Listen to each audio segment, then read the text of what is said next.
In addition to the individual coverage of the individual exchange, you have the SHOP, which is small health options for small businesses.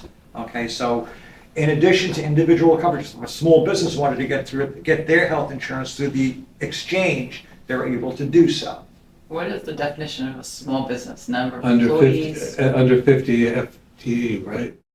Correct. Oh, 50? Yeah. Well, that's, So it's FTE, it's not just 50 employees. oh, yeah, but that's still quite a, it's not, I think It's it's a lot. small, like No. less than 10, but yeah. No, What is this shop? Small health insurance options. But what kind of coverage do they offer? Oh, that's a very good question. So basically, the SHOP offers basically the same as individual coverage. However, under the small employer umbrella, each employee can choose any plan that they want that's offered under the exchange. So if one person, now under the exchange, you have different carriers. You have Health First, you have Blue Cross Blue Shield, you have Oxford. But with that being said, it's very important to understand that the insurance companies did not want the Affordable Care Act really to come through. And what they did, as a result of being forced to provide health insurance through these exchanges, they created very thin networks of doctors. So if you take a look at the network of doctors that's being offered through the healthcare exchange versus the healthcare that is being provided under the small group option, they're apples and oranges. Okay, so while a person can go and get health insurance through the exchange, if they're looking for a broader network of doctors, they're going to be better off getting it outside of the exchange, going directly to an insurance company. It just is. You're talking about small groups for this? Yeah. Okay. Okay. Now, one were to go to a small group on the exchange, you would do that direct, or would you use a Yes. broker for that? Direct. All right. Now, if you do that direct, then honestly, the exchange doesn't incentivize brokers to do it. That's why they don't do it. It's just a fact of life. But if a small business wants to go do it themselves, they can. And they may be actually eligible for a premium tax credit if they do it. If they have less than 25 full-time employees and the average earnings of the employees is less than $62,000, by going to the exchange, they can get up to a 50% tax credit for private companies, and if it's a not-for-profit, they can get a 35% tax credit for the premiums. So, I mean, there's an incentive to go there, but the brokers aren't going to direct you there. Right. Okay, then the question becomes, okay, do you qualify based upon the average salaries of your employees? Is your average salary 65,000 or higher? So if you have higher earnings, it's not really going to make a lot of sense. Okay, the reason employers, and this is no new news, I don't think to anybody here, we're an employer-based, we just went over that we're an employer-based system, right? The burden is being put on the employers. And really, the burden is being put on the employers that need to attract and retain employees. If you've got a business that really, the employees are interchangeable, and there's no reason really to retain them that long with a low-skilled work level or something like that, if you're less than 50 employees, you really don't have to provide benefits. Because there is access to care through the individual exchange. The only reason you can provide benefits is because you want to attract and retain the employees. That's what it's all about. The cost of training, right? How much does it cost to train somebody? Significant. Right? And to keep them. That's the biggest thing. That's exactly right.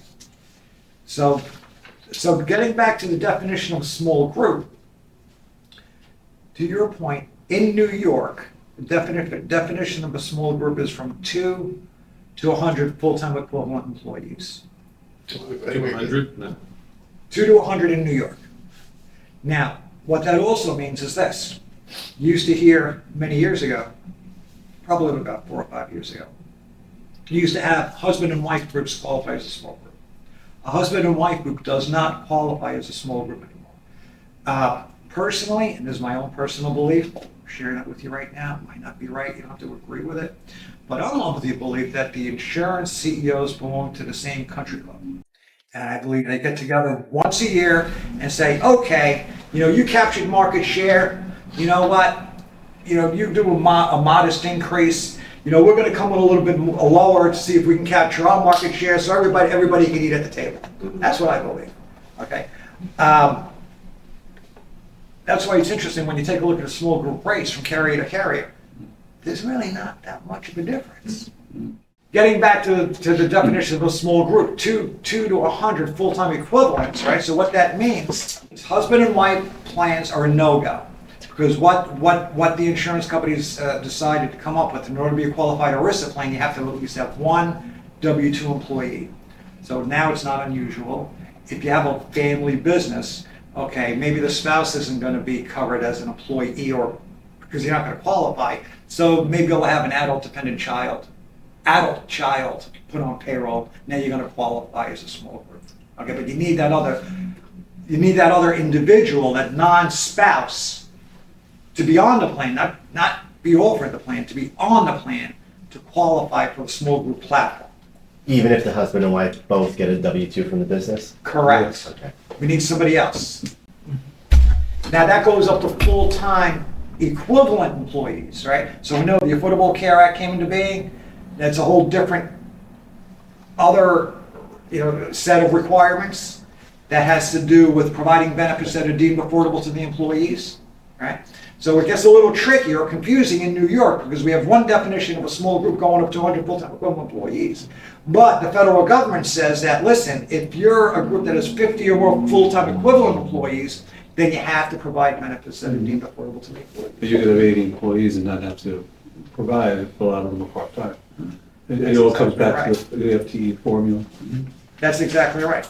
So now with that being said, well, we're going to talk about that a little bit. The definition for 50 or more of a full-time employee is a person working 30 hours or more a week. That's the definition of a full-time employee. So when you're taking a look at the definition of a small group, they're still going to use that 30 hours, right, as a full-timer. However, since it's full-time equivalent, what you have to do is add up all of the part-time hours, divide by 30, that'll give you a full-time equivalent, right?